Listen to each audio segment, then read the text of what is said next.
अहमदाबाद में Gujarat Congress minority department का कार्यक्रम। आदाब मुस्लिम ऑफ गुजरात ये यूट्यूब चैनल पर आप सभी का स्वागत है। अहमदाबाद में गुजरात कांग्रेस माइनॉरिटी डिपार्टमेंट की ओर से एक खास कार्यक्रम आयोजित किया गया, जिसमें मुख्य अतिथि के रूप में सांसद और शायर इमरान प्रतापगढ़ी मौजूद रहे। कार्यक्रम में प्रदेश के कई अहम नेता और कांग्रेस कार्यकर्ता बड़ी संख्या में शामिल हुए। इस मौके पर कांग्रेस के वरिष्ठ नेता और पूर्व विधायक गयासुद्दीन शेख ने एक जबरदस्त और जोश से भरा भाषण दिया। उन्होंने समाज की मौजूदा हालात, न्याय और समान अधिकारों की लड़ाई पर बेबाकी से बात रखी। गयासुद्दीन शेख ने कांग्रेस की विचारधारा और जनता के हक की आवाज़ उठाने के अपने संकल्प को दोहराया। कार्यक्रम के दौरान मौजूद सभी लोगों ने उनके भाषण की खूब सराहना की और कांग्रेस की मजबूती के लिए मिलकर काम करने का संकल्प लिया। देखिए पूरा वीडियो। अस्सलाम वालेकुम वरहमतुल्लाहि वबरकातुहू। बहुत लंबे वक्त से आप लोग बैठे हैं, ज़्यादा आपका वक्त नहीं लेंगे। मैंने तो पहले ही कहा था कि आप मुख्य वक्ताओं को बुलवा दिया जाए, लेकिन वजीर खान साहब ने और हमारे सीनियर लीडर कदीर पीरा साहब ने कहा कि नहीं, 5-5, 7-7 मिनट तो सबको बोलना ही पड़ेगा। तो उनके हुक्म की तायद करते हुए मैं आप लोगों के सामने खड़ा हुआ हूँ। दोस्तों, आज का जो कार्यक्रम, उसका जो पहला मकसद था गुजरात प्रदेश कांग्रेस समिति के अध्यक्ष अमित चावड़ा जी को जब नियुक्त किया गया तो उनके सम्मान समारोह के तौर पे इस कार्यक्रम को अंजाम दिया गया। दूसरे नंबर की बात है कि जो SIR की प्रक्रिया जो लगभग पूरी होने वाली है, उस पर भी कुछ जरूरी बात रखने के लिए आज के इस कार्यक्रम को अंजाम दिया। दोस्तों, हिंदुस्तान के मायनास शायर, एक बड़े दानिशमंद लीडर, हमारे राज्यसभा के सभ्य, जब इमरान प्रतापगढ़ी जी यहाँ पर मौजूद है तो इस वक्त में ज्यादा बोलने का कोई मतलब भी नहीं होता है। आप सभी उनको सुनने के लिए आए हैं और अभी तो आपके सामने भरत सोलंकी जी, अमित चावड़ा जी भी बोलने के लिए भी वो आप आने वाले हैं। तो दोस्तों, राहुल गांधी जी ने जिस तरह शाहनवाज ने कहा कि राहुल गांधी जी ने 4000 किलोमीटर की भारत जोड़ो यात्रा निकाली।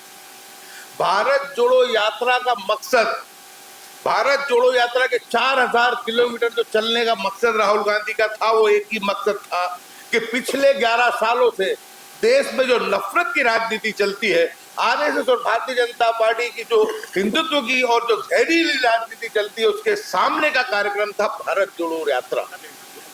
देश में मात्र और मात्र आज इस नफरत के सामने कोई लड़ रहा है, अपने कमिटमेंट के साथ अपनी बात को रख रहा है, उसके शायद उसको नुकसान भी उठाना पड़े, लेकिन उसके बावजूद भी कभी भी अपने कमिटमेंट से, अपने सिद्धांत से समाधान नहीं कर रहा है, उसका नाम है राहुल गांधी।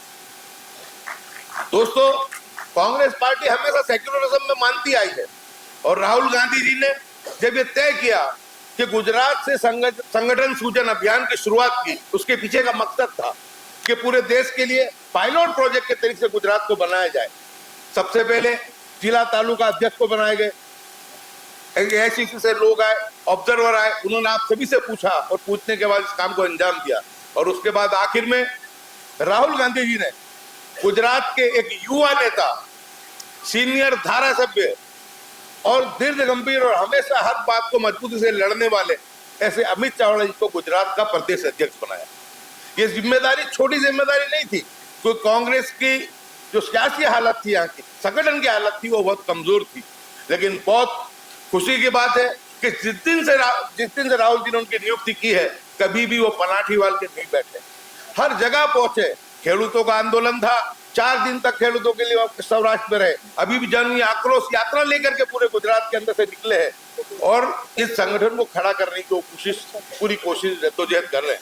दोस्तों, जब भारतीय जनता पार्टी को लगा कि जन आक्रोश यात्रा धीमे धीमे उसके अंदर जो है जान फूकती जा रही है, जो यात्रा सक्सेस होती जा रही है, उस वक्त में जब हमारे लड़ायक विधायक जिग्नेश मेवानी ने जो सही बात थी उस बात को रखने का काम किया और उसने ये कहा कि गुजरात में जो हिंदुत्व में बात करने वाली सरकार है भारतीय जनता पार्टी, उसके शासन के दौरान हर जगह पर कहीं भी मंदिर की, कोई बड़े बड़े मंदिर है जिनकी पैरा फेरी के अंदर 500 मीटर के एतराब पे दारू दुकान के अड्डे चलते हैं और ड्रग्स के अड्डे चलते हैं।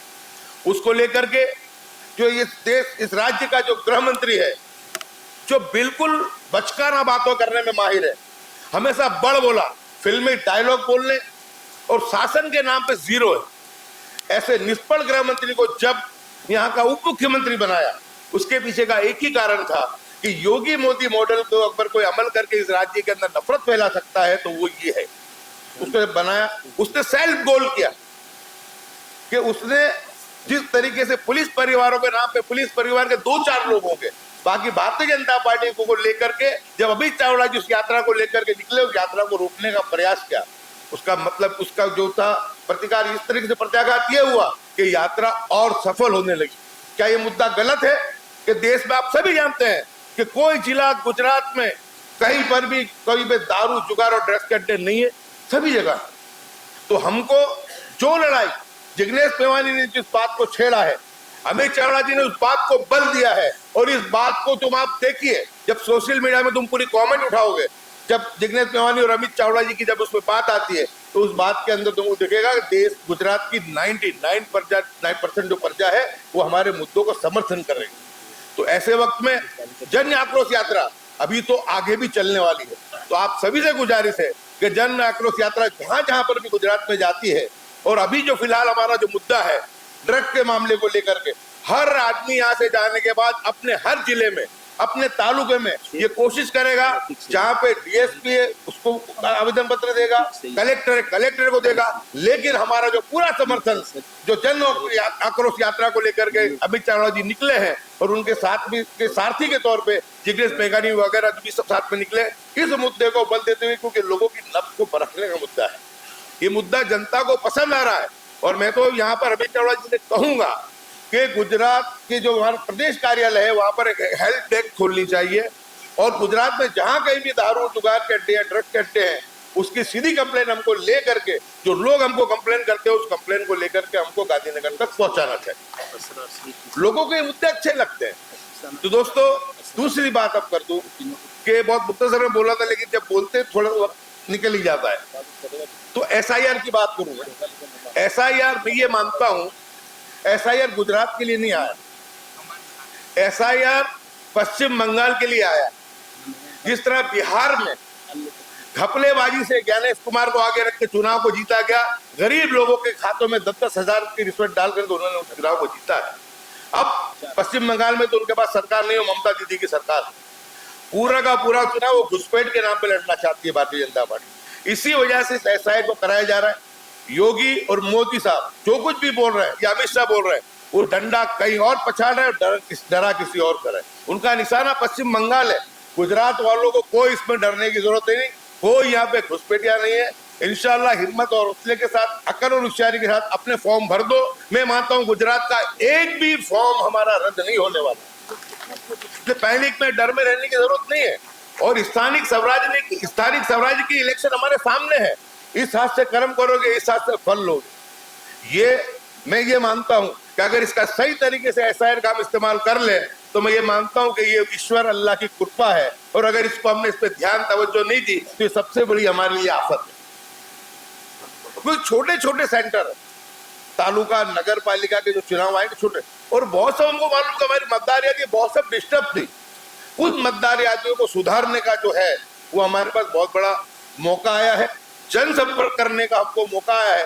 मैं एक बहुत सिंपल एग्जांपल दूं कि मेरी हार का सबसे बड़ा अगर कोई कारण था, सबसे बड़ा कारण तो 7,000 लोग जो यहाँ से स्थानांतरित करके चले गए थे दरियापुर विधानसभा से, उनको भारतीय जनता पार्टी ने इनोवा गाड़ियों में, फॉर्च्यूनर गाड़ियों में ला करके यहाँ मतदान करा, क्योंकि डबल मतदान। जो राहुल जी ने मुद्दा उठाया था बिल्कुल सही उठाया था। गुजरात में सभी को इसका फायदा होगा, लेकिन सबसे पहले दरियापुर में तो मुझे फायदा हो ही गया। ऐसा होने वाला है कि हाई कमांड या कांग्रेस दरियापुर में जिसे भी टिकट देगी, जो भी कांग्रेस कैंडिडेट होगा, इंशाल्लाह एसआईआर में ऐसी मेहनत हमने की है कि अब वहां पे वापस से कांग्रेस का तिरंगा लहरा। इसी तरीके से आप अपनी हर तालुका में, हर नगर पालिका में, हर जगह पे अपने अपने विस्तारों में, अभी भी 8 दिन है, लोगों ने अपने ज्यादातर फॉर्म भर लिए हैं। अब सिर्फ तुमको इतना ही करना है कि बीएलओ को मिलना है और ये कहना है कि आपके पास कितने फॉर्म बाकी है। तो वो फॉर्म लेकर के, जो उनके पास अभी डिस्ट्रीब्यूशन हुआ नहीं है, वो फॉर्म लेके जितना कांटेक्ट कर सकते हैं कांटेक्ट करके लोगों के फॉर्म भराओ। ज्यादातर लोगों ने उत्साह के साथ, कहीं कहीं खौफ के साथ भी लोगों ने फॉर्म भरे हैं। बहुत कम बाकी है, लेकिन जो कुछ भी बाकी है उस फॉर्म को भरने का काम आप करोगे, तो मैं मानता हूं कि हमारे तो जो डॉक्यूमेंट क्लियर होने होने वाले हैं, लेकिन हम सब सियासी लोग हैं, हमारी सियासत भी इससे बहुत अच्छे तरीके से क्लियर होने वाली है और आइंदा 3-4 महीने के बाद जब चुनाव आएंगे उसमें इसका फायदा खुद हम ले पाएंगे। इतनी बात करके और इतनी आखिर में बात करता हूं कि जिस जद्दोजहद को, जिस लड़ाई को लेकर के जन आक्रोश यात्रा के माध्यम से अमित चावड़ा जी गुजरात से निकले हैं, उस आंदोलन को, उस जब भी आपके जिले तालुकों में आए, पूरी ताकत के साथ, पूरी जोश के साथ सब मिल करके इस यात्रा को सफल बनाए। मैं ये मानता हूं कि इंशाल्लाह ये जो स्थानिक स्वराज्य की जो इलेक्शन है उसके लिए गेम चेंजर साबित होगी। इतनी बात करके अपनी बात को पूरी करता हूँ। जय हिंद, जय भारत।